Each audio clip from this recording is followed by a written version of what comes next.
6:20 in the morning, and Claudia Harlow woke to a ceiling she didn't recognize.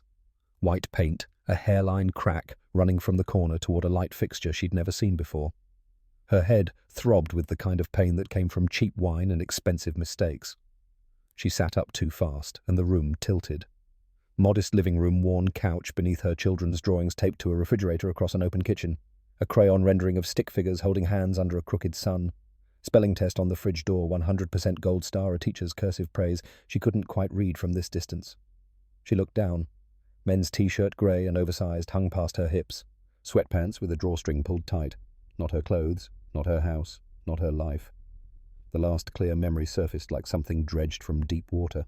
The Metropolitan Club. Crystal glasses catching light from chandeliers. Her fourth glass of wine, maybe her fifth. Voices around her going soft, and then softer. After that, nothing. A void where the rest of Friday night should have been. Her phone lay on the coffee table screen facing up, charging cord snaking to an outlet she hadn't plugged it into. Battery at 87%. She grabbed it with shaking hands and dialed the number she knew better than her own. 3 rings. Jennifer's voice came through sharp with concern, an hour ahead in Boston where morning was already fully awake. "Claudia, it's early. You okay?" The words caught in her throat. She forced them out anyway. Jennifer, I need something happened." Silence on the other end, the kind that meant Jennifer was already sitting up, already reaching for the notepad she kept by her bed for middle-of-the-night calls from clients in crisis. "What happened? Where are you?" "I don't know. I woke up in a man's house." Jennifer's breath hitched audibly. "What? Whose house, Claudia? Where? I don't recognize this place." Her voice was rising now, panic clawing up from her chest. "I'm wearing his clothes, men's clothes." "Claudia, slow down. Whose house?" Elijah Crane. He works for me." A pause. Then Jennifer's voice came back harder, edged with the prosecutor instinct she'd honed over 15 years of corporate law. "Your analyst. The one you—" "Yes, but I don't remember how I got here. I don't remember anything after the party." Her hands were shaking so badly the phone nearly slipped. She could hear Jennifer moving now, footsteps on hardwood, the sound of a laptop opening. "Claudia, listen to me. Are you hurt? Check yourself. Are you injured?" She did a quick inventory. Headache, yes. Nausea, definitely. But nothing else. No pain beyond the hangover screaming through her skull. "I don't think so. But I can't, Jennifer. I'm wearing his clothes and I don't know what happened." The fear in her own voice sounded foreign. Claudia Harlow didn't do fear. Claudia Harlow fired people before breakfast and closed million-dollar deals before lunch and went home to her empty River North condo where no one could see her cry about the husband who'd left her for a woman young enough to be their daughter if they'd ever had one. But this morning in this strange house wearing strange clothes, fear was all she had. "Did he hurt you, Claudia? I need you to think. Did anything—" She couldn't finish the question. Didn't need to. They both knew what she was asking. "I don't know. I can't remember."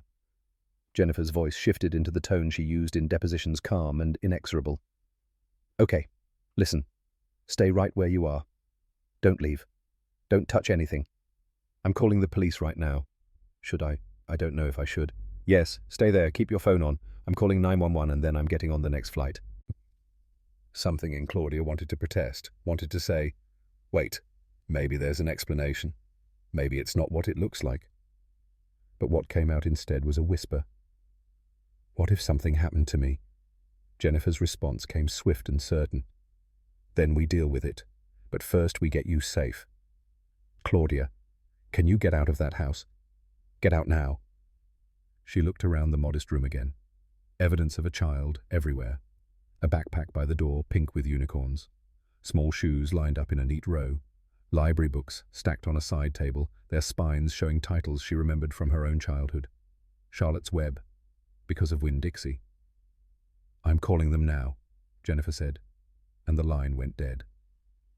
Claudia sat on the couch in a stranger's house wearing a stranger's clothes and waited for the police to arrive because she couldn't remember how she'd gotten here or what had been done to her in the hours she'd lost. 24 hours earlier, none of this had seemed possible. 24 hours earlier, Elijah Crane had been invisible, which was exactly how he preferred it. 5:30 on Friday morning, and his alarm went off in the darkness of a bedroom he'd shared with someone else for 9 years before sharing it alone for 3. He silenced it before the second beep. Zara didn't need to wake for another hour, and he'd learned long ago to move through the house like a ghost in these early hours. Ghosts didn't wake sleeping children. Ghosts didn't disturb the delicate peace of a home held together by routine and ritual and the sheer force of one man's determination not to let his daughter see how hard he was working to keep it all from falling apart. Coffee first. The machine gurgled to life while he showered in water, hot enough to wake his mind, but quick enough not to drain the tank before Zara needed hers. Dressed in the dark grey slacks, white shirt, navy tie that Sarah had bought him 6 Christmases ago. The fabric was starting to fray at the fold, but he couldn't bring himself to replace it. Some mornings, knotting that tie felt like the only conversation he still got to have with his wife. 6:15, and he started breakfast. Oatmeal with brown sugar blueberries from the discount pack at Jewel Osco. 2 bowls on the table, 2 spoons, 2 glasses of orange juice. Everything in pairs, because that's what they were now, him and Zara, a unit of 2 against a world that kept trying to divide them. 6:30, and he climbed the stairs to wake his daughter. She slept the way her mother had curled on her left side with one hand tucked under the pillow and the other clutching Mr. Snuggles, the stuffed elephant that had been her constant companion since she was 3. He sat on the edge of her bed and smoothed the hair back from her forehead, and when her eyes opened, they were Sarah's eyes looking back at him, brown and clear and trusting in a way that made his chest ache. "Morning, baby. Time to get up." She stretched, yawned, smiled that gap-toothed smile that would be closing soon, her adult teeth already pushing through. "Is it Friday?" "It's Friday." "Christmas show tonight." "Christmas show tonight." She sat up fast, suddenly awake. "You're coming, right? You promised you're sitting in the front row." He'd promised. He always promised. And in 8 years of single fatherhood, he'd never broken one of those promises, because promises to Zara were the architecture that held their world together. "Front row center seat. I'll be the one in the tie. All the dads wear ties, Daddy. Then I'll be the one clapping the loudest." She laughed and climbed out of bed, and they went downstairs to breakfast together, and for 30 minutes the world was exactly the size of their kitchen table, and nothing bad could touch them there. 7 o'clock, and he walked her 2 houses down to Mrs. Pritchard's place, a brick bungalow identical to his own, except for the white shutters and the garden that actually got tended instead of just endured. Mrs. Pritchard opened the door before he could knock, already dressed for the day, despite her retirement already smiling at Zara the way grandmothers smile at children who aren't technically theirs, but might as well be. "Morning, Elijah. Morning, sweet girl." "Mrs. Pritchard, thank you again for tonight. I know it's last minute." She waved him off. "Nonsense. I've been looking forward to it all week. Haven't seen a school Christmas show since my own kids were little. Besides, someone needs to record it properly, and you know those other parents just hold their phones up and block everyone's view." He smiled because Mrs. Pritchard was right, and because she'd been right about so many things over the years, and because without her he didn't know how he would have survived those first terrible months after Sarah died, when he could barely get out of bed, let alone get his daughter to school on time. 7:15 Lincoln Elementary. I'll meet you there." "Front row center seat," Zara chimed in, and Mrs. Pritchard laughed. "Wouldn't dream of sitting anywhere else."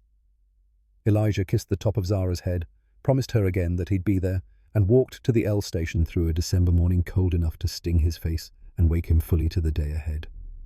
45 minutes later, he stepped off the train at Adams and Wabash and joined the river of people flowing into the buildings that made up Chicago's financial district. Sterling and Associates occupied the 38th floor of a glass tower that reflected the morning sun back at itself, and Elijah had been walking through its lobby for 8 years without ever quite feeling like he belonged there. For a black man in corporate America, there is no margin for error. He'd learned that lesson early, learned it the hard way at his first job out of college when a laptop went missing, and somehow the investigation had focused on him, despite his having nothing to do with it. 3 months of scrutiny, 3 months of being watched like a suspect, 3 months of proving his innocence before they finally found the laptop in a conference room where it had been left by the VP who'd accused him in the first place. No apology, no acknowledgement, just a quiet suggestion that maybe he'd be happier somewhere else. So he'd gone somewhere else. And at Sterling, he'd built a reputation brick by careful brick. Never late, never absent. Never the subject of office gossip. Impeccable work every time, no exceptions. 8 years, and he'd been promoted to senior analyst and given projects that mattered, and earned the respect of people who would never fully see him as anything but the black guy in their department who was surprisingly good with numbers. One misunderstanding, one wrong word from the right person, and all of it could vanish overnight. He lived by that knowledge the way other people lived by their religion. His desk sat in a cube farm on the east side of the floor, close enough to a window that he could see the lake when he stood up, but not close enough to have an actual view while sitting. Two monitors, keyboard, mouse, a photo of Zara from last year's first day of school, and nothing else. No personal items. No indication that a human being occupied this space for 10 hours a day. Clean desk policy, sure, but also something deeper. The less of himself he left visible, the less there was for people to judge. The morning passed in spreadsheets and email and a conference call with clients who needed reassurance about their fourth-quarter projections. Elijah gave them that reassurance with data and charts and the kind of quiet confidence that made people trust him even when they didn't quite understand what he was saying. By lunch, he'd solved 3 problems that weren't technically his responsibility, but that would make his supervisor's job easier, and by 3 o'clock, he'd finished the analysis that wasn't due until Monday. 6 o'clock and the holiday party started in the Metropolitan Club, a restaurant Sterling rented out every December for an event that was mandatory in everything but name. Elijah wore the same suit he'd worn to work because he didn't own a second one, and he arrived exactly 15 minutes after the official start time because arriving early looked too eager, and arriving late looked like he didn't care. The room glittered with money and ego in equal measure. 200 employees plus spouses, open bar tables laden with shrimp cocktails and beef tenderloin, and desserts sculpted to look like winter scenes. Elijah shook hands with EVP Johnson, made small talk with the department heads who remembered his name and some who didn't, and kept one eye on his watch the entire time. 6:45, and he'd been there for exactly 45 minutes, which was enough to be seen, but not so long that anyone would expect him to stay. Zara's show started at 7:15, 18 miles from downtown to Lincoln Elementary traffic depending.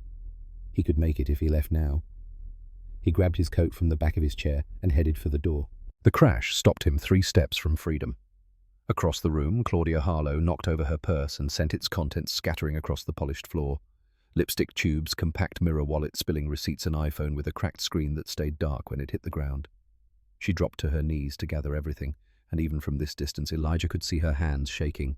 Claudia Harlow, Director of Investment Analysis, his direct supervisor, the woman who signed his performance reviews and approved his vacation requests and held his career in her hands. He'd worked under her for 6 years, and in all that time he'd never seen her as anything but perfectly composed. Sharp suits, sharper decisions, the kind of woman who commanded respect without raising her voice. Tonight she was drunk, not tipsy, not loosened up from champagne. Drunk in the way that made people look away, that turned faces toward other conversations, that created an invisible circle of space around someone falling apart in public. She tried to stand and stumbled. A waiter rushed over, but she waved him off, slurring something that sounded like, "I'm fine," but convinced no one. The other executives had already migrated to the far corner of the room. Junior staff pretended to be fascinated by the dessert table. No one was going to help her. Elijah's hand tightened on his coat. 6:48. If he walked out right now, if he didn't look back, he could be in his car in 5 minutes. Traffic would be light heading south at this hour. 18 miles, 25 minutes park and walk to the auditorium and slide into his seat just as the lights went down. Zara would scan the audience and find his face and smile that smile that made everything else worth enduring. He looked at Claudia, fumbling with her scattered belongings, and then he looked at the door, and then he made the choice that would change everything. He walked back, knelt beside her, started gathering the items she kept dropping. "Miss Harlow, do you have someone I can call?" She looked at him and struggled to focus. "Elijah, why are you... You should go." Her breath smelled like wine and something sharper underneath something that tasted like grief. "Do you have someone to pick you up?" She shook her head, and the motion made her sway. "Jennifer's in Boston. My phone is..." She stared at the dark screen in her hand. "Dead. Battery's dead." "I can call you a cab. What's your address?" The laugh that came out of her was bitter and broken. "New place, River North, moved last week. Can't remember the street number. It's in my phone." "Your keys." "Keys." She said it like she was testing the word, seeing if it made sense. "Keys are at the office, in my desk." "Was going to pick them up after." Elijah did the math quickly. Dead phone, no address, no keys, drunk enough that leaving her alone would be dangerous at best and criminal at worst.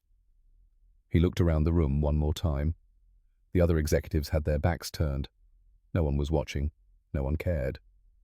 He thought about Zara backstage right now, probably in her angel costume already, probably asking Mrs. Pritchard for the 10th time if her daddy was definitely coming. He thought about the news stories he'd read, women assaulted after office parties left vulnerable by too much alcohol and too little oversight. He thought about the optics of what he was considering. A black man, A white woman, his supervisor, too drunk to consent to anything including being helped. Every instinct he'd developed over 38 years of navigating a world quick to judge and slow to forgive screamed at him to walk away. But he also thought about Sarah's voice in his head, the conversation they'd had a month before she died, when she was lucid enough to know she was dying and desperate to make sure he understood what mattered. Teach her the world can be good, Elijah. Teach her people help each other. Don't let this city make her hard. Don't let my dying make her afraid.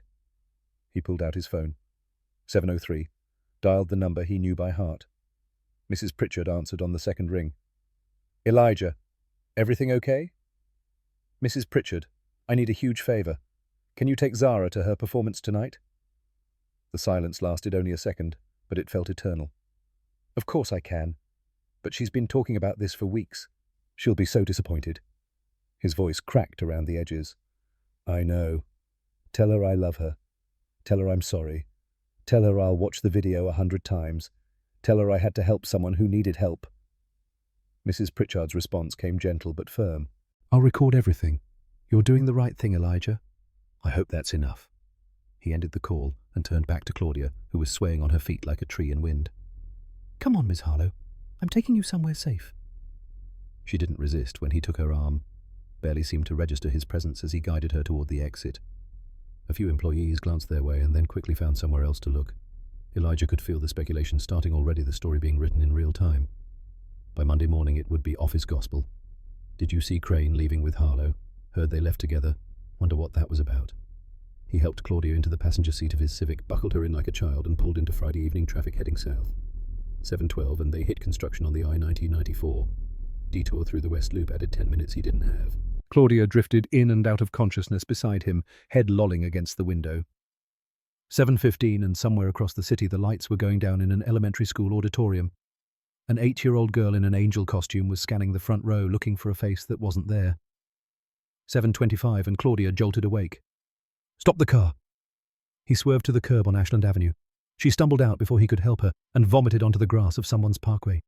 He found a water bottle in the back seat and handed it to her when she was done. She rinsed and spat and started crying. I'm sorry. God, this is so humiliating. He kept his voice level. It's okay. Let's just get you somewhere safe. Where are we going? He didn't answer because the truth was complicated. Her phone was dead. She didn't know her new address. Her keys were locked in her office. A locksmith wouldn't come until morning. He couldn't leave her alone in a hotel room in this condition. He had exactly one option, and it was the most dangerous one he could choose. He was taking her to his house. 7:46, and he pulled into the driveway at 1847 South Low Avenue. The bungalow sat dark and quiet. Mrs. Pritchard would have already left with Zara.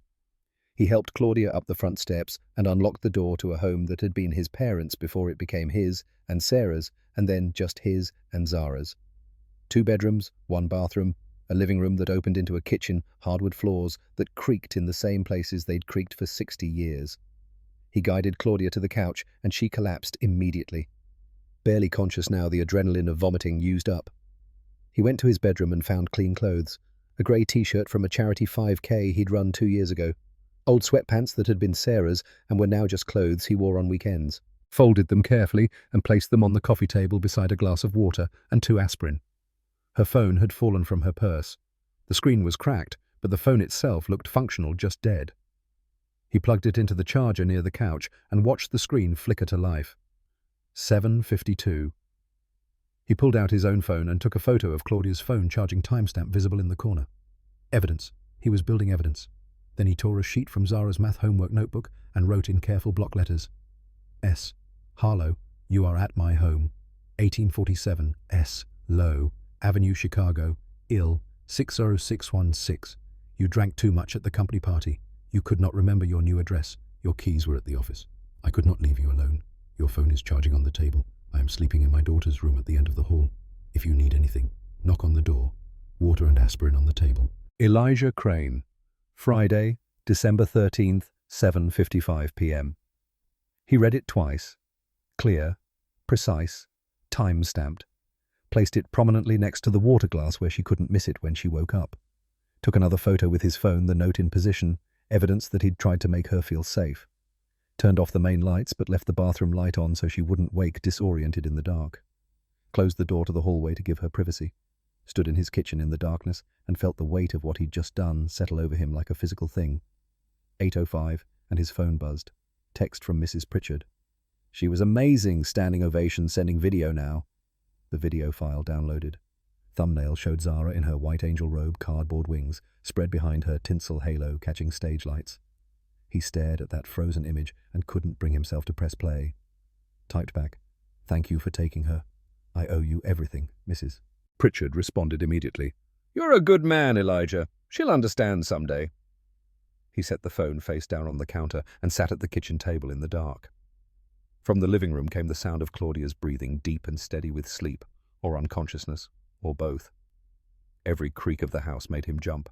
Every car passing on the street outside made his pulse spike. What have I done, he thought.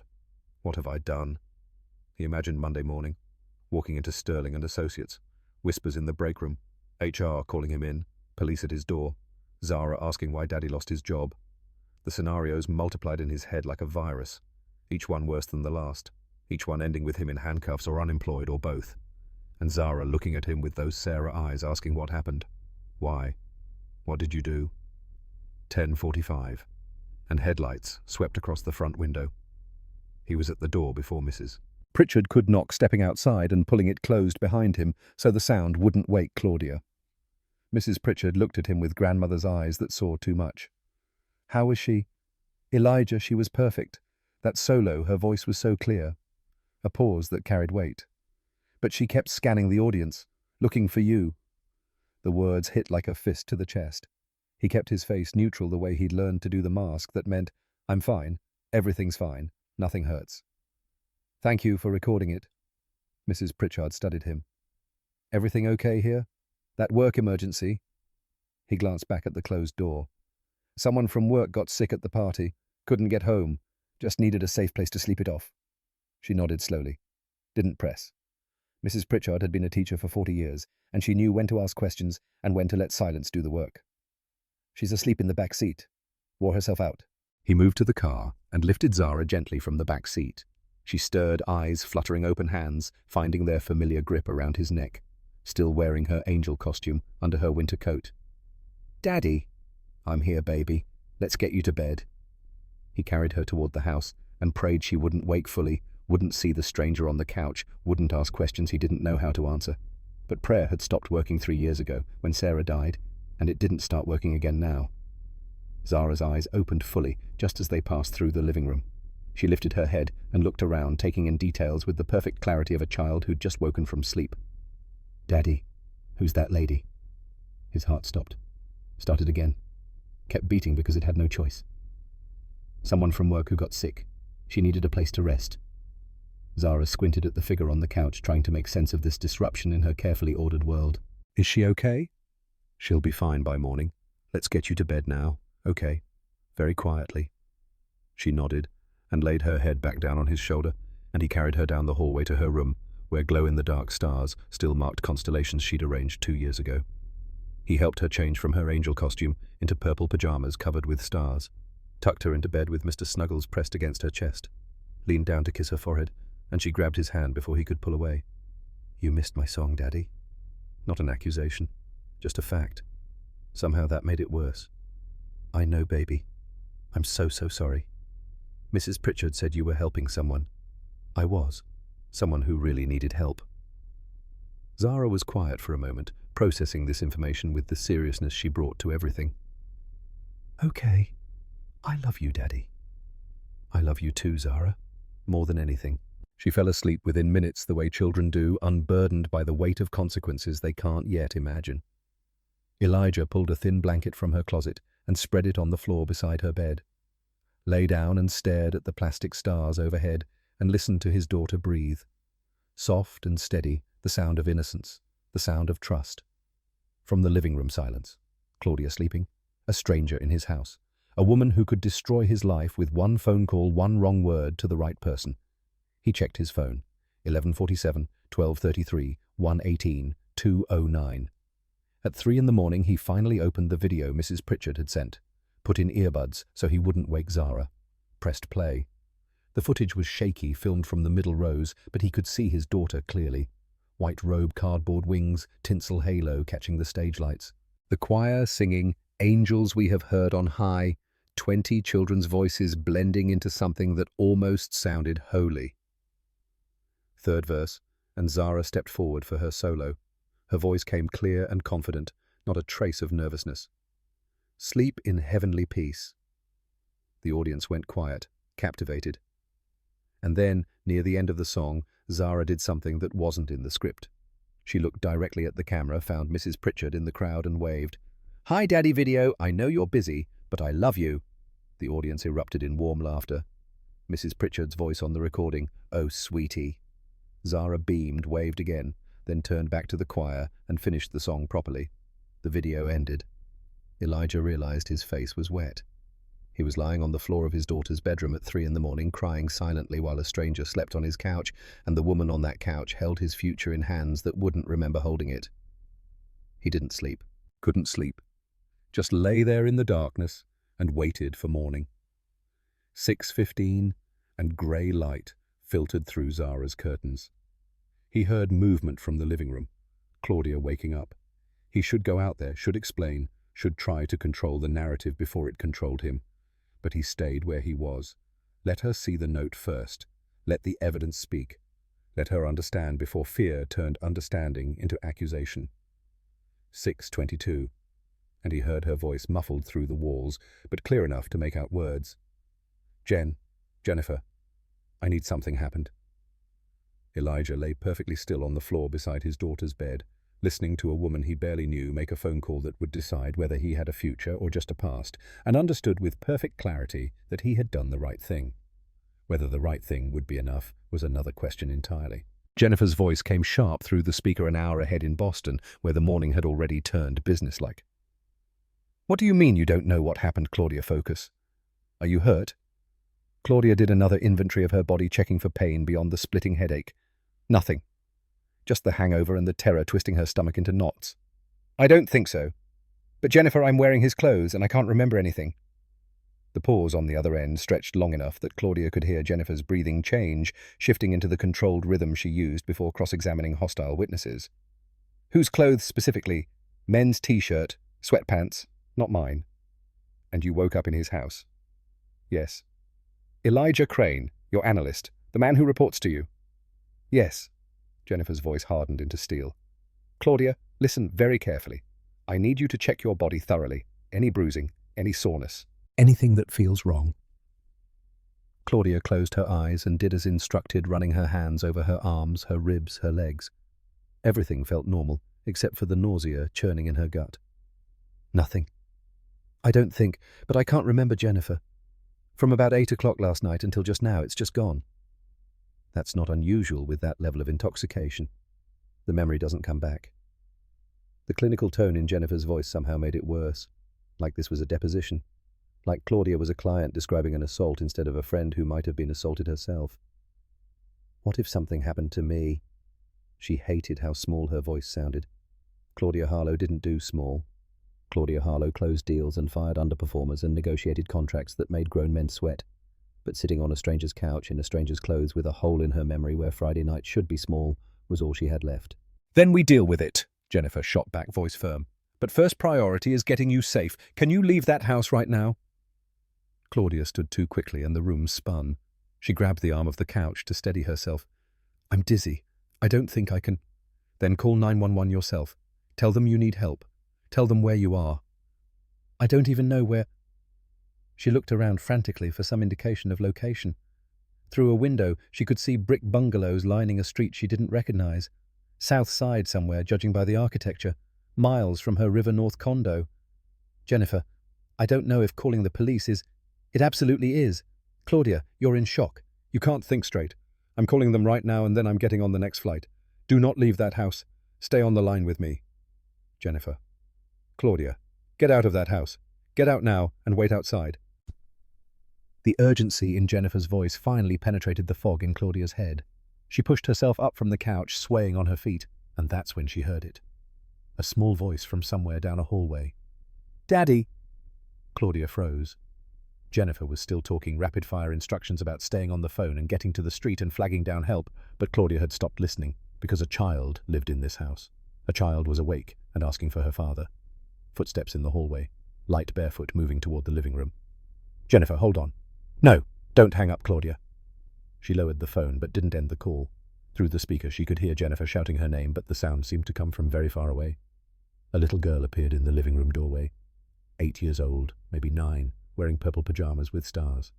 Dark skin hair braided close to her scalp, clutching a stuffed elephant under one arm. She rubbed sleep from her eyes and looked at Claudia with open curiosity instead of fear. "Are you feeling better today, Mom?" The question was so unexpected, so perfectly innocent, that Claudia couldn't immediately process it. Through the phone, Jennifer's voice rose to a shout. "Claudia! Claudia! Who's that? Who's there?" The little girl tilted her head to one side, studying Claudia the way children study adults when trying to understand something that doesn't quite fit their world. "Daddy said you were sick last night." Behind the girl, a man appeared in the doorway. Elijah Crane. Still wearing the clothes he'd worn to the party, or maybe he'd changed. Claudia couldn't tell anymore. He put his hands gently on the girl's shoulders, and his face showed something Claudia couldn't quite name. Not fear, exactly. Something deeper. Something that looked like a man standing at the edge of a cliff watching the ground crumble beneath his feet. "This is my daughter Zara." His voice came steady, despite whatever was happening behind his eyes. Professional, the same tone he used in meetings when presenting quarterly reports. The little girl Zara looked up at Claudia with those clear eyes that hadn't yet learned to hide anything. "My daddy makes really good soup when I'm sick, and hot chocolate with marshmallows. Do you want some?" Through the phone, Jennifer was screaming now, barely coherent with panic. "Claudia, answer me! Who is that?" Claudia raised the phone back to her ear, unable to look away from this child standing in purple star pajamas, offering soup to a stranger. "There's a little girl here." "What, who?" "Claudia, you need to—" "His daughter. He has a daughter." Jennifer went silent. Not the silence of having nothing to say, but the silence of rapidly recalculating every assumption she'd made in the last 5 minutes. Zara smiled up at her father, and then back at Claudia. "What's your name?" "I'm Zara. I'm 8. 8. The same age Claudia had been when her own father left. The same age when she'd learned that adults could disappear without warning, and nothing was ever really safe. "I was in a play last night. A Christmas play. I was an angel." The words came out matter-of-fact, the way children deliver information they think you might find interesting. No guile, no agenda. Just a girl telling a stranger about her evening. Then Zara added the line that would change everything. "Daddy couldn't come watch me because he was helping you." The words hung in the air like something solid, like a verdict delivered by a judge too young to understand what she was saying. Claudia felt the ground shift beneath her feet, but this time it had nothing to do with the hangover. She looked at Elijah standing in the doorway with his hands on his daughter's shoulders. Protective but not possessive. Present but not hovering. The kind of father who'd raised a child confident enough to walk up to strangers and offer soup. "Hold on, Jen." She lowered the phone again. Jennifer's protests faded to background noise. Around the living room, details clicked into focus that she'd been too panicked to register before. The refrigerator covered in children's artwork, crayon drawings of stick figures holding hands, a spelling test held up by a magnet shaped like an apple, 100% gold star, a teacher's cursive across the top that read, "Excellent work, Zara." On the coffee table, a stack of library books. Charlotte's Web on top, its spine creased from multiple readings. Beside it, because of Winn-Dixie, Harry Potter and the Sorcerer's Stone. Chapter books for a child who loved to read. Framed photos everywhere. Zara missing her 2 front teeth, grinning at the camera. Elijah and Zara at what looked like a county fair, both holding cotton candy. Another photo, older, showing a woman holding a baby. The woman had Zara's smile. Past tense. Had. A child's backpack by the front door, pink with unicorns. Small shoes lined up in a neat row. Sneakers for school, dress shoes for church, rain boots with frog faces on the toes. And on the coffee table, partially hidden behind the water glass, she'd been too frantic to notice a piece of paper with writing on it. Claudia picked it up with trembling hands. "Ms. Harlow, you are at my home, 1847 S. Lowe Avenue, Chicago, IL 60616. The address." He'd written down the address. Not just the street, but the full zip code, clear and precise, so she'd know exactly where she was. "You drank too much at the company party. You could not remember your new address. Your keys were at the office. I could not leave you alone." Statement of facts. No judgment, no commentary. just the sequence of events that had led to her waking up on this couch. Your phone is charging on the table. I am sleeping in my daughter's room at the end of the hall. If you need anything, knock on the door. Water and aspirin on the table. She looked at the items he'd mentioned. The water glass condensation still clinging to the sides. 2 white tablets beside it. Her phone on the table, charging cord snaking to an outlet battery icon showing 87%. At the bottom of the note, a signature and timestamp. Elijah Crane. Friday, December 13th, 7:55 p.m. 7:55. He'd written the time, not just the date, but the hour and minute when he'd left this note for her to find, creating a record, building evidence, protecting both of them, or protecting himself. She looked up at him standing in the doorway at his daughter tucked safely in front of him, and tried to reconcile what she'd been thinking 5 minutes ago with what she was seeing now. Her phone was still transmitting Jennifer's voice, tinny and distant but insistent. Claudia raised it back to her ear. "Jen, I'll call you back." "What? No." "Claudia, the police are already—" "Cancel it. Call them back and cancel it right now." "I can't just—" "Claudia, you're not thinking clearly." "I'm thinking perfectly clearly. Call them. Cancel it. I'll explain in 5 minutes." "Are you in danger?" "If you're in danger and can't say so." "Jennifer, I'm fine. Call them back. 5 minutes." She ended the call before Jennifer could argue further. The silence that followed felt enormous, broken only by Zara's breathing and the distant sound of a car passing on the street outside. Elijah hadn't moved from the doorway. Zara looked up at him, and then at Claudia, sensing the tension in the room the way children always did, but not understanding its source. Claudia read the note again. Slower this time, taking in every word, every detail he'd included. The specificity of it. The care. This wasn't a man who'd done something he needed to hide. This was a man who'd anticipated exactly what would happen when she woke up and tried to prepare for it. When she finally looked up, Elijah was watching her with an expression she'd never seen on him in 6 years of working together. Resignation, maybe, or acceptance. The look of someone who'd done everything right and was waiting to be punished for it anyway. She opened her mouth to speak and couldn't find words adequate to the moment. Started again. "Elijah, I need you to tell me the truth." He nodded once, a sharp, downward movement of his chin. "Last night." "Did we—" She couldn't finish the sentence. Not with his daughter standing right there. But he understood what she was asking. The question that had to be asked and answered before anything else could move forward. His voice came level and clear. "No, nothing happened." He didn't elaborate, didn't rush to explain or justify, just stated the fact and let it sit between them. Claudia's hands were still shaking, but now for a different reason. "I need to know everything." "You were very drunk at the party. No one was helping you. Your phone was dead. You couldn't remember your new address. Your keys were at the office." He spoke like he was reading from a script, each sentence delivered with the same careful precision as the note he'd written. "I couldn't leave you there alone. You couldn't get into your condo. A locksmith wouldn't come until morning. So I brought you here." He gestured toward the couch where she'd woken up. "You slept there. I left clean clothes because your dress was ruined." His eyes moved to the note still clutched in her hand. "I wrote that so you'd know where you were when you woke up. I plugged in your phone so you could call someone. I gave you water and aspirin for the hangover I knew you'd have." A pause. Then the part that mattered most. "And I slept on the floor in my daughter's room. That's everything." "That's the whole truth." Claudia looked past him down the hallway. Through an open door at the end, she could see a child's bedroom. Pink walls, glow-in-the-dark stars on the ceiling. A thin blanket spread on the floor beside a small bed. All night he'd been 20 feet away, separated by 2 closed doors and the width of a hallway. Close enough to hear if she called for help. Far enough to prove he'd kept his distance. Zara tugged on Elijah's hand. "Daddy, I'm hungry. Can we have pancakes?" The mundane question shattered something in the room. Claudia almost laughed, almost cried. Did neither because she didn't trust what would come out. Elijah looked down at his daughter. "In a minute, baby. The grown-ups need to talk first." Zara accepted this with the easy trust of a child who'd never been given reason to doubt her father's word. She padded back down the hallway toward her room, already humming something that might have been a Christmas carol. Alone now, except for the presence of a child just out of sight. Claudia and Elijah faced each other across a living room that suddenly felt too small for the weight of everything that had almost happened. "Why?" The question came out barely above a whisper. "Why would you help me?" You could have just walked away. Elijah's jaw tightened. For a moment she thought he wouldn't answer. Then his eyes moved to the hallway where his daughter had disappeared. Because she was watching. Claudia shook her head, confused. But she wasn't there.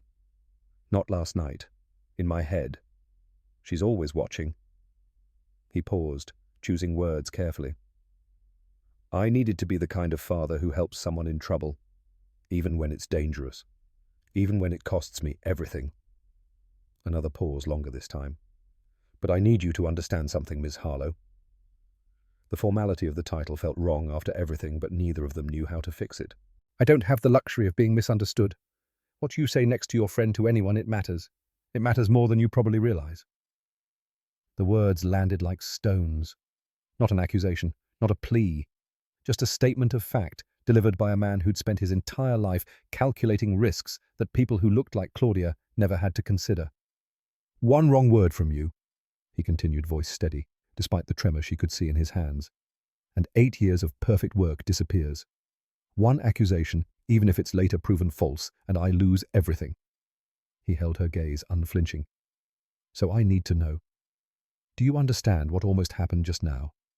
Claudia looked down at the note again. At the timestamp. At the water and aspirin he'd left within reach. At her phone charged and ready. At the evidence spread throughout this modest living room of a life built on love and sacrifice and the determination to raise a child alone. She understood exactly what had almost happened. Her phone rang. Jennifer calling back, probably to tell her the police were on their way regardless. Claudia answered before the second ring. Jen, Jennifer's voice came fast and urgent.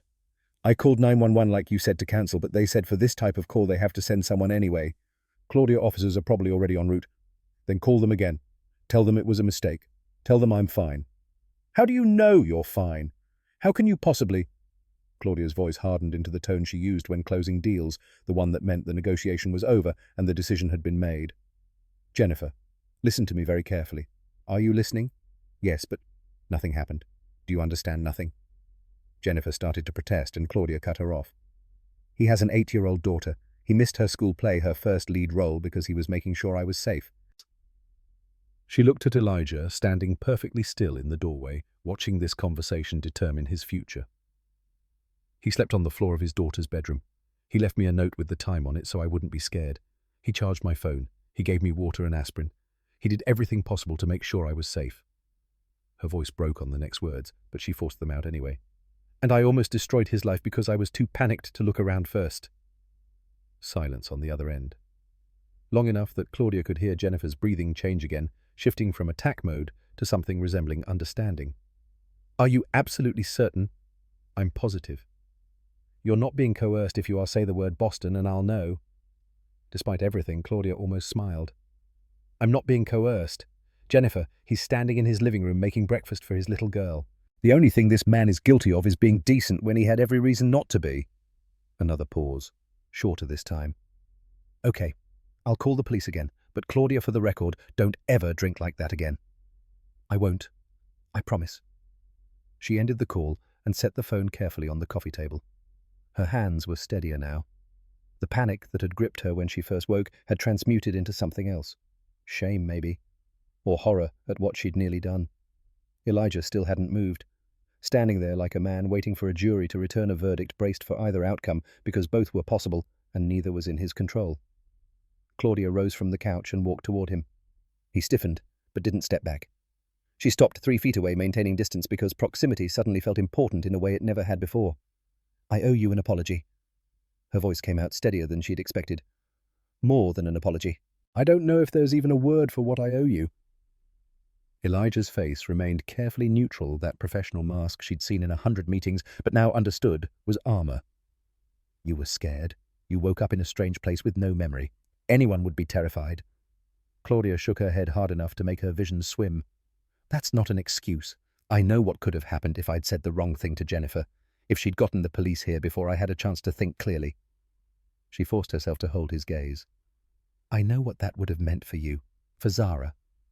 The sound of her daughter's name in Claudia's mouth made Elijah's eyes close briefly. When he opened them again, something had shifted in his expression. Not softening exactly, more like the armor cracking just enough to show the man underneath. But you didn't say the wrong thing. But I almost did. And you knew I might. And you helped me anyway. The question that had been building since she read the note finally forced its way out. Why would you take that risk? Elijah looked past her toward the hallway, where Zara was probably getting dressed or playing with her stuffed elephant, or doing whatever 8-year-olds did on Saturday mornings when the adults were busy tearing down and rebuilding worlds. Because I want my daughter to grow up believing that when someone needs help, you help them, even when it's hard, even when it's risky, even when the smart thing would be to walk away. He returned his attention to Claudia. I've spent my whole life being careful, being invisible, making sure I never give anyone a reason to doubt me. The words came slower now, like he was working through thoughts he'd never spoken aloud before. But goodness isn't measured by what you avoid. It's defined by what you choose when the easy path would be to turn away. Something in Claudia's chest cracked open, not her heart exactly, a heart. Something deeper. The place where she'd been storing every compromise, every calculation, every time she'd chosen safe over right, because the cost of being wrong was too high. Before she could respond, Zara appeared in the hallway again, dressed now in jeans and a sweater with a snowman on it, hair still in the same braids Mr. Snuggles left behind in favour of more pressing concerns. Can we show Ms. Harlow my video now, from my play? Elijah looked at Claudia with a question in his eyes. Permission being asked, she nodded. I'd like that very much.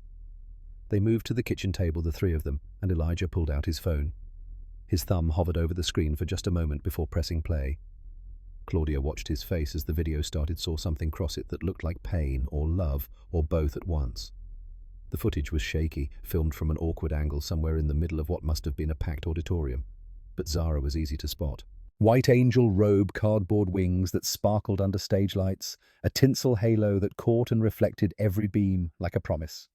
20 children on stage singing "Angels We Have Heard on High" in the wavering harmony of elementary school performances everywhere. Some were off-key. Some were looking at their parents. Some were picking their noses. But Zara stood center-left, third row, and when her solo line came, she stepped forward with the confidence of a child who'd been told she was loved so many times she'd started to believe it. Sleep in heavenly peace. Her voice rang clear and true, and for those 3 seconds, the entire auditorium went silent. Claudia could hear it on the recording, the sudden hush of 200 people holding their breath because sometimes children surprise you with beauty. Then, near the end of the final verse, Zara did something the other angels didn't do. She looked directly at the camera, found the person recording, broke character completely, waved with her whole hand the uninhibited wave of a child who hadn't learned self-consciousness yet. "Hi, Daddy Video, I know you're busy, but I love you." The audience erupted in warm laughter. An older woman's voice on the recording, probably Mrs. Pritchard. "Oh, sweetie." Zara beamed, waved again, then turned back to the choir and finished the song with perfect seriousness, as if she hadn't just given her father a message across 18 miles and an unbridgeable distance. The video ended. Elijah's face was wet. He wiped at it quickly, embarrassed, but not quickly enough. Zara watched him with concern. "That's my favorite part. I added it myself." Her tone suggested this was an accomplishment worth celebrating. "Mrs. Patterson said it wasn't in the script, but I wanted to say hi just in case you couldn't come, so you'd know I was thinking about you too." She looked up at her father with absolute trust, no trace of resentment or disappointment. Just love offered freely because that's what children do before the world teaches them to hold back. Claudia had to excuse herself, stood abruptly and asked where the bathroom was. Elijah pointed down the hall, and she walked there, carefully closed the door, and let herself cry for the first time since her divorce became final. Cried for the child she'd almost hurt without ever knowing her name. Cried for the man she'd almost destroyed because fear had been easier than looking around. Cried for herself, standing in a stranger's bathroom on a Saturday morning, confronting the reality that she'd spent 15 years building a career and a marriage and a life that had fallen apart in 18 months, and the only person who'd been there to catch her when she fell was someone she'd never bothered to really see. 5 minutes, and she had herself under control. Washed her face with cold water from a faucet that dripped. Dried her hands on a towel that smelled like lavender detergent. Looked at herself in the mirror and saw someone she barely recognized. When she came back to the kitchen, Elijah was making pancakes. Zara sat at the table, swinging her legs, chattering about something that had happened at school. Normal. Domestic. Everything Claudia's River North condo wasn't. She stood in the doorway and watched this father and daughter navigate their Saturday morning routine, and understood with sudden clarity what she'd been given the chance to destroy. Elijah noticed her watching and gestured to the table. "There's enough for 3, if you'd like some." The offer was tentative, like he wasn't sure whether hospitality was appropriate under the circumstances. Claudia wanted to say yes, wanted to sit at this table and eat pancakes and pretend for 30 minutes that she was part of something instead of someone who'd spent 6 years supervising people without really knowing them. But the taxi would be here soon. Her real clothes were probably ruined. She needed to leave before she complicated this situation any further. "Thank you, but I should go. I've taken enough of your morning." She pulled out her phone and called for a cab instead of an Uber. Elijah had been right about that too. An Uber driver would have her name her pickup location. A cab offered anonymity, protection. Even now, he was protecting her. 15 minutes, the dispatcher said. She could wait that long. Zara used the time to show Claudia her favorite books, pulled them off the shelf and stacked them on the coffee table, narrating each one with the kind of enthusiastic synopsis that only children could deliver. This one is about a girl and her dog, and they live in a trailer park, and she meets all these people who are sad, but she helps them feel better. And this one is about a pig who's going to be killed, but a spider writes messages in her web to save him. And this one is about a boy who finds out he's a wizard and goes to a special school. Simple plots delivered with absolute earnestness. Claudia listened and nodded and tried to remember the last time she'd read anything that wasn't a financial report or a legal brief. The taxi horn sounded outside. Claudia stood, still wearing Elijah's t-shirt and sweatpants because her dress was in a plastic bag, stained and torn and unwearable. She looked nothing like Director Claudia Harlow, who commanded conference rooms and approved budgets and made junior analysts nervous with a single glance. She looked human. At the door, Elijah stood back to give her space. Professional distance maintained even now, but his eyes asked the question he couldn't voice. "Are we okay? Is this going to follow me to work on Monday? Will I still have a job?" Claudia met his gaze and tried to put everything she couldn't say into the words she could manage. "Thank you for everything. I'll never forget what you did." He nodded once, accepting but not celebrating, like a man who'd survived something but wasn't sure the surviving was over yet. Zara appeared beside him and tugged on Claudia's borrowed sweatpants. "Will you come back sometime?" The question froze both adults. Claudia looked at Elijah, asking silent permission, and saw in his face that he didn't know how to answer either. Complicated didn't begin to cover what this was. She knelt down to Zara's eye level. "I don't know, sweetheart. Your daddy and I work together. It might be complicated." Zara processed this with visible disappointment, but then brightened. "Well, if you ever get sick again, we have soup." Despite everything, Claudia laughed. Real laughter, the kind she hadn't managed in months. "Thank you, Zara. I'll remember that." She stood and looked at Elijah one more time. Needed to say something that mattered, something that would make him understand she meant what she said about never forgetting. "This stays between us. I promise. No one will ever know." His expression didn't change, but something in his shoulders relaxed fractionally. She pushed harder, needing him to believe her. "I promise. On everything I have. No one will ever know. Not HR, not colleagues, not anyone. Your job is safe. Your reputation is safe." Her voice dropped to something fierce and certain. "I will make sure of it." The taxi honked again, impatient.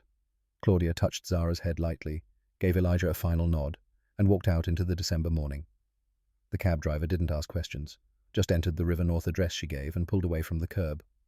Claudia turned back once to see father and daughter standing in the doorway, his hand on her shoulder, both watching her leave. She raised one hand in a wave. They waved back. Then the cab turned the corner, and they were gone. Claudia leaned back against the cracked vinyl seat and tried to process everything that had happened in the last 2 hours. Woke up terrified. Nearly destroyed a good man. Got saved by an 8-year-old's innocence and a carefully written note. Learned that sometimes the people you supervise see you more clearly than you see yourself. The cab merged onto Lakeshore Drive, heading north. Saturday morning traffic was light. The lake stretched grey and endless to the east, winter waves breaking against concrete barriers. Claudia pulled out her phone and looked at the timestamp from when she'd first called Jennifer. 6:23 a.m. 47 minutes between waking up and understanding. 47 minutes during which she'd assumed the worst because assumption was easier than observation. 47 minutes in which one phone call could have changed everything. She thought about Monday morning, walking into Sterling and Associates, seeing Elijah at his desk, pretending nothing happened because that's what they both needed. But something had happened. Something that couldn't be undone or forgotten, even if no one else ever knew about it. The cab pulled up outside her building. The doorman opened her door, and his eyes widened slightly at her outfit, before professionalism smoothed his expression back to neutral. "Good morning, Miss Harlow. Rough night?" She managed a smile. "Something like that, Derek." His name was Derek. She'd lived here 3 weeks, and finally remembered. Inside her condo, 1,700 square feet of modern minimalism, everything was exactly as she'd left it Friday afternoon. Empty wine bottle on the counter from Thursday night. Laptop open on the dining table that never saw dining. View of the city through floor-to-ceiling windows that cost extra, but she was never home during daylight to enjoy. She stood in the middle of her living room and understood with sudden clarity that she'd been calling this place home, but home was something else entirely.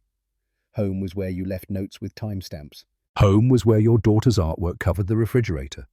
Home was where you slept on floors to protect people you barely knew, because that's what good people did. Claudia Harlow had spent 6 years working beside Elijah Crane without seeing him, had signed his performance reviews and approved his projects, and never once asked him about the life he lived outside these walls. Monday, she would go back to work and see him differently, not because anything between them had changed, but because she had. The weekend stretched like a held breath. Saturday afternoon, Elijah took Zara to the playground 3 blocks from their house, the one with the old swings and the slide that had been there since he was a child. She ran ahead of him the way she always did, Mr. Snuggles left behind, because stuffed elephants didn't belong on monkey bars. He pushed her on the swings and counted the seconds between each arc, watched other families arrive and disperse. Normal Saturday routines playing out around him while his mind kept circling back to the same question. What happens Monday? Zara jumped off at the apex of a swing, landed hard, but steady, turned back with a grin that was pure Sarah. Did you see that I went so high? I saw. Be careful, baby. I'm always careful. She wasn't. She was 8 and fearless and trusted that the world would catch her if she fell. Elijah envied that trust, even as he worked every day to preserve it. They stopped at the grocery store on the way home. Zara picked out ingredients for Sunday dinner with the seriousness she brought to all decisions: chicken or fish, rice or pasta. She chose chicken and rice, the meal Sarah used to make every Sunday before lupus made cooking too difficult and then made everything impossible. At the register, Elijah's phone buzzed. His hand went to his pocket, automatically pulse spiking. But it was just a promotional email from a credit card company. No text from Claudia. No email from HR. No call from Sterling's legal department. Nothing. Sunday morning they went to church, the same small Baptist congregation his parents had attended, where he'd been baptized at 12 and married Sarah at 24 and eulogized her at 35. Pastor Williams caught him after the service, concern evident in eyes that had seen too many of his congregants struggle. Everything all right, Elijah? You seemed distracted during the sermon. Just work stuff, Pastor. Nothing I can't handle. Pastor Williams nodded but didn't look convinced. My door's always open. You know that. I appreciate it. But some burdens couldn't be shared, not even with God. Some choices you made alone and lived with alone, and waited to see if they'd destroy you. Sunday evening, Zara wanted to watch her video again. They sat together on the couch, her tucked under his arm, and played it 5 times in a row. Each viewing she'd point out something new. A classmate who'd forgotten their cue. The way the tinsel on her halo caught the stage lights. How Mrs. Patterson had smiled when Zara hit her solo note perfectly. Are you still sad you missed it?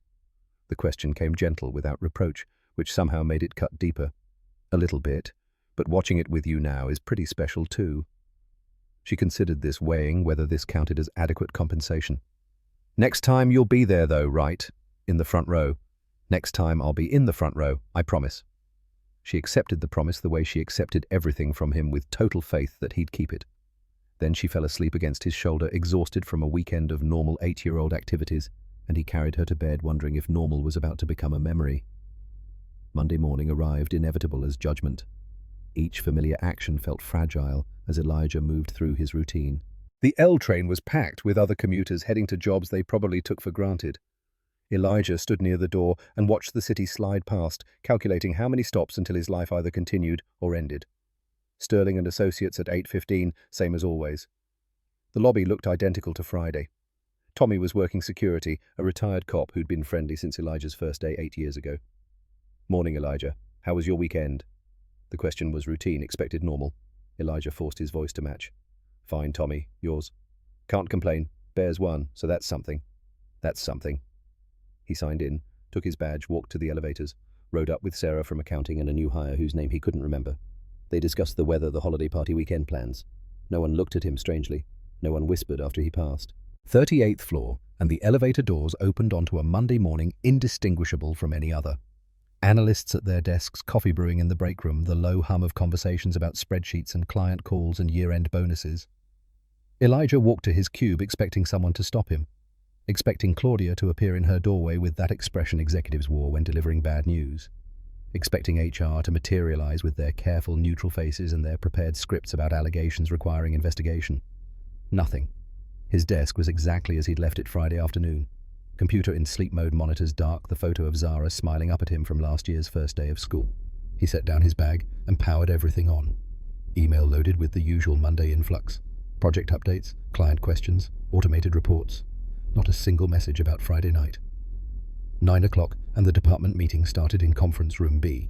Elijah grabbed his notebook and headed down the hall, waiting for the moment when everyone would turn to look at him, when the whispers would start, when the truth of Friday night would detonate his carefully constructed life. Claudia walked in at 9:02, exactly as punctual as she'd always been. She wore a charcoal suit, hair pulled back, makeup flawless.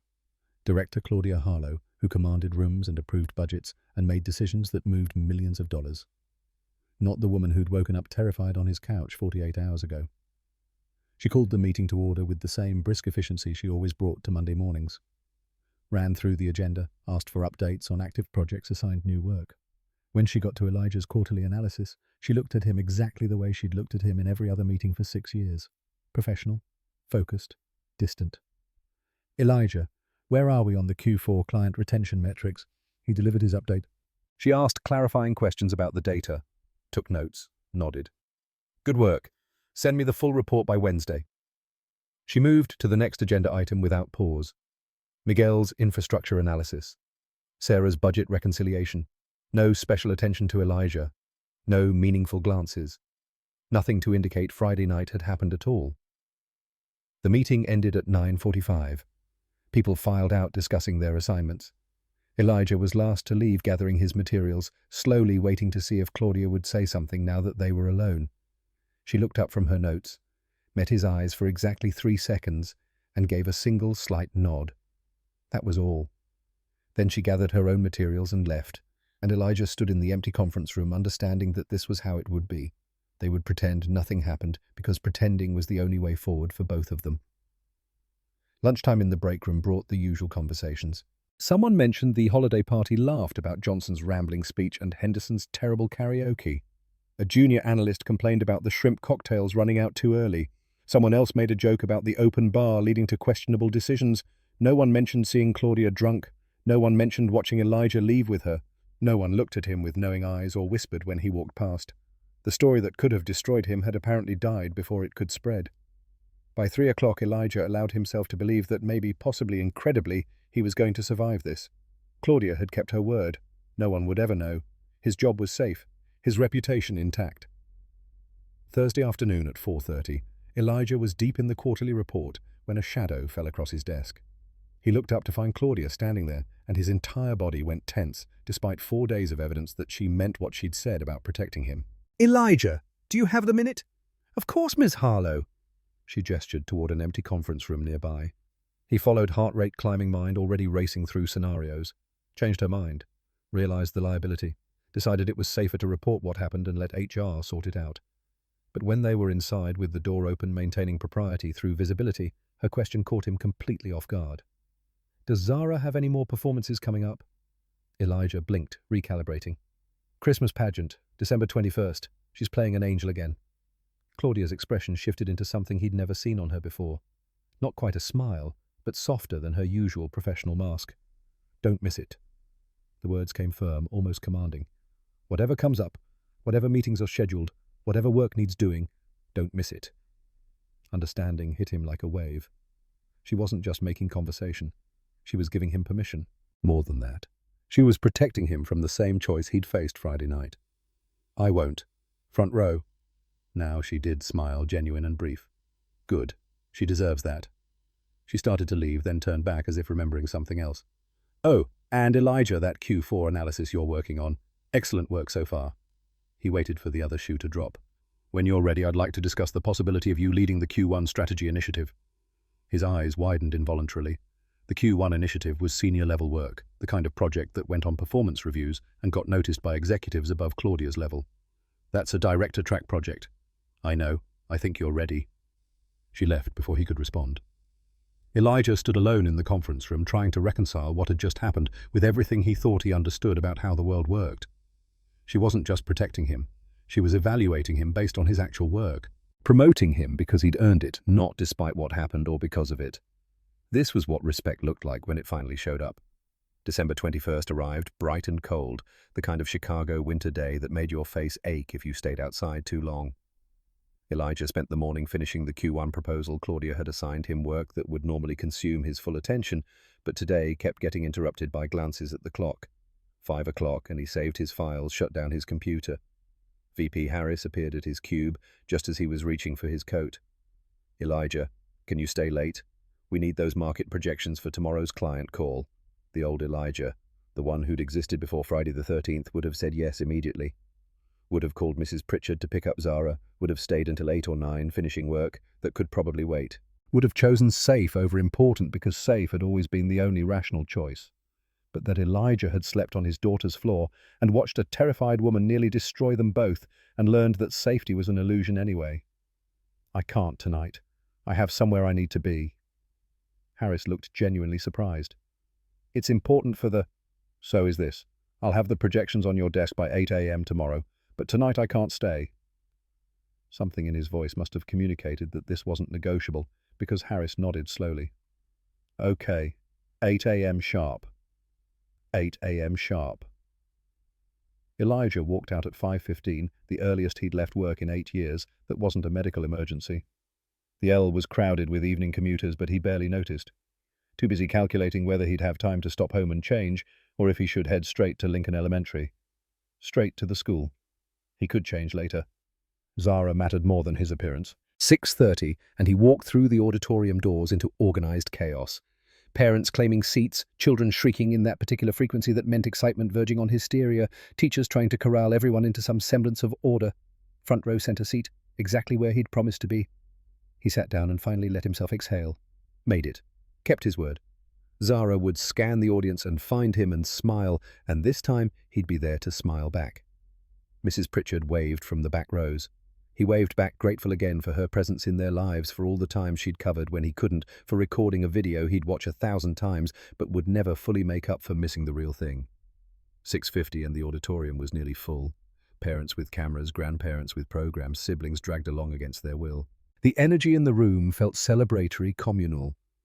Everyone gathered to watch children pretend to be angels and shepherds and wise men. Then a woman in an expensive wool coat walked through the doors, and Elijah's breath caught. Claudia scanned the room, spotted him walk down the aisle with the confidence of someone who belonged wherever she decided to be. She stopped beside his row. "Is this seat taken?" She pointed to the empty chair next to him. He moved his coat. "Please." She sat, and for a moment neither of them spoke. The absurdity of the situation hung between them. His supervisor at his daughter's school play. The woman who'd woken up in his house 9 days ago, now sitting beside him in an elementary school auditorium. "Thank you for letting me come." Her voice came quiet, almost tentative.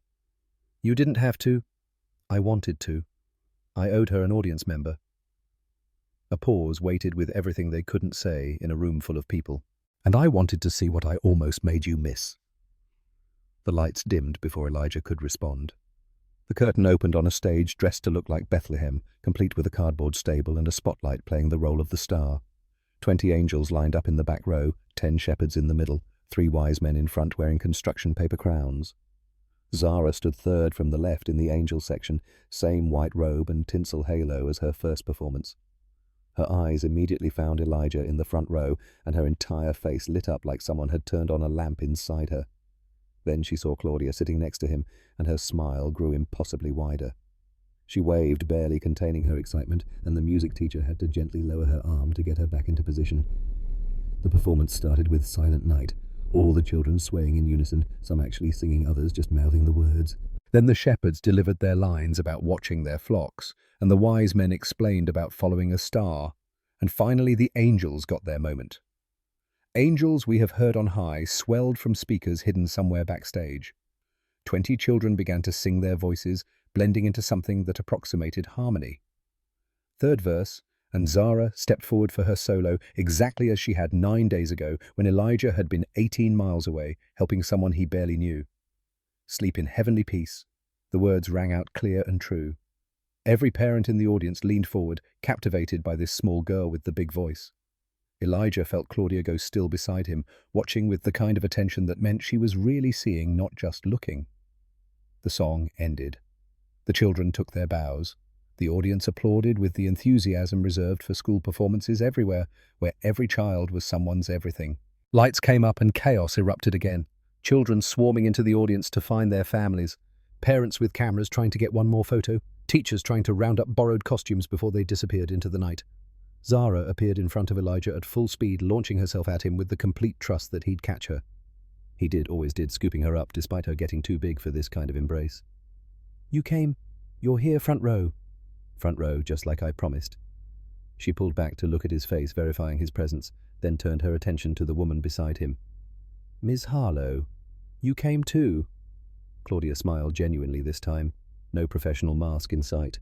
"I did, and you were absolutely wonderful, Zara. Did you see my solo? Did you hear how I didn't mess up any of the words? I heard. Your voice is beautiful." Zara beamed, then grabbed both their hands, one in each of hers, and dragged them toward where Mrs. Pritchard was waiting with the other parents. For 30 seconds, they were just 3 people connected by a little girl's grip, and anyone watching would have assumed they were a family instead of what they actually were, 2 adults trying to figure out what came after, almost destroying each other. Outside in the parking lot, the cold hit like a wall. Parents bundled children into cars, everyone heading home to hot chocolate and bedtime routines. Zara walked between Elijah and Claudia, still holding both their hands, chattering about the performance and how Lily had forgotten her line and how the wise man's crown had fallen off. At Claudia's car, an Audi that probably cost more than Elijah's house, Zara finally released her grip. "Thank you for coming to watch me." Her gratitude came so sincere it hurt. "Thank you for inviting me." Claudia glanced at Elijah, a question in her eyes that he couldn't quite read. Permission for something. Acknowledgement of something. Understanding about something. "I meant what I said last week, about the Q1 initiative. You've earned it, Elijah. This has nothing to do with anything else." He heard what she wasn't saying. This promotion was based on merit, not guilt or obligation, or the complicated dance they'd been doing since Saturday morning. She was evaluating him on his work, because that's what good leaders did. "I appreciate that. You would have gotten here anyway. I'm just making sure you get here now." She opened her car door, then paused. She really was wonderful tonight. She is. Every day. Claudia drove away into the December night, and Elijah stood in the parking lot with his daughter tucked against his side, watching taillights disappear into traffic, and felt something loosen in his chest that had been clenched tight since he'd first heard Claudia's voice on the phone Saturday morning. Maybe the world wasn't fair. It probably never would be. But sometimes, if you were lucky and brave and willing to do the right thing even when it terrified you, the world gave you this, a daughter who believed you'd always show up, and a supervisor who saw you clearly enough to help you rise. 18 months later, June sunshine turned Elijah's backyard into the kind of day that made children remember summer forever. 20 kids ran circles around the garden beds Zara had helped plant in April, their voices carrying that particular frequency of birthday party joy. Mrs. Pritchard manned the cake table, protecting it from early raids. Elijah stood at the grill flipping burgers and watching his daughter hold court among her subjects. 10 years old next week, double digits. Sarah had missed so much, would miss everything else that came after.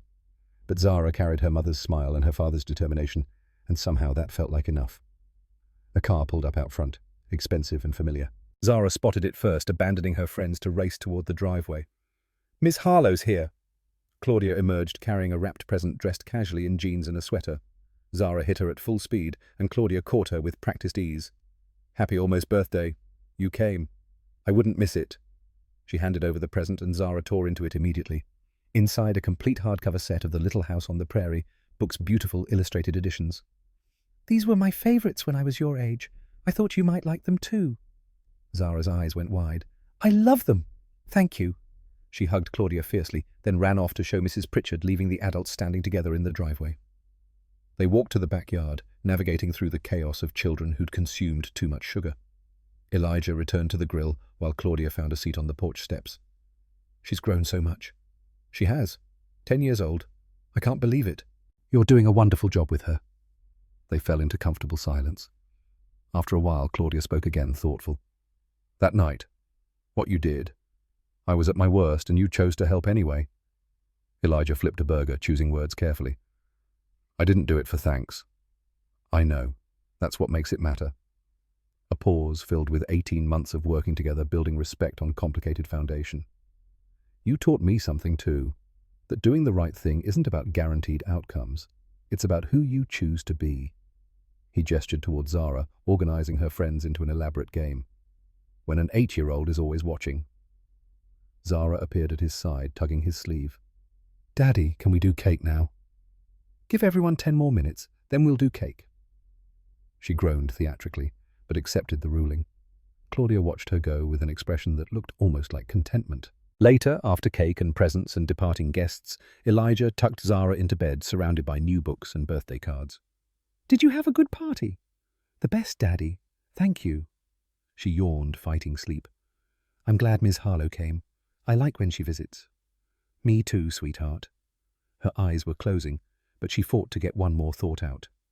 Daddy, I'm glad you helped her that night. The words jerked Elijah fully alert. You remember that? Of course. You said she needed help. You helped her even though you missed my show. She opened her eyes just enough to look at him seriously. That was the right thing to do. Elijah's throat tightened. Zara nodded with absolute certainty. Because now she's our friend, and friends help each other. She kissed his cheek. Good night, Daddy. I love you. I love you too, Zara. So much. She fell asleep within seconds. Elijah stood carefully and walked to the back porch. June evening had cooled to something comfortable, fireflies beginning their dance in the garden. He thought about the past 18 months. Monday, after that Saturday, walking into Sterling expecting his career to end. The promotion to assistant director he'd earned on merit. Claudia showing up at performances and birthday parties, becoming part of their lives in small but significant ways. For 38 years, Elijah Crane had survived by being invisible, by calculating every risk and choosing safety over exposure. But that December night, he'd made a different choice. Had allowed himself to be seen helping someone vulnerable, accepting the danger it created. The world hadn't become fair. There would always be people ready to assume the worst. Always risks he had to calculate that others never considered. Always moments when doing good meant putting everything on the line. But there would also be moments like this. A daughter who understood why he'd made the choice he made. A colleague who saw him for who he really was. A future built on truth instead of fear. Being good wasn't about perfection. It was about choosing courage when fear would be easier. About doing the right thing even when terrified of the cost. And sometimes the world rewarded that choice. Not with promotions or recognition, but with something better, a daughter who believed in him, a friend who saw him clearly, and the quiet certainty that when the next moment came he'd make the same choice again. Because that's who Elijah Crane was.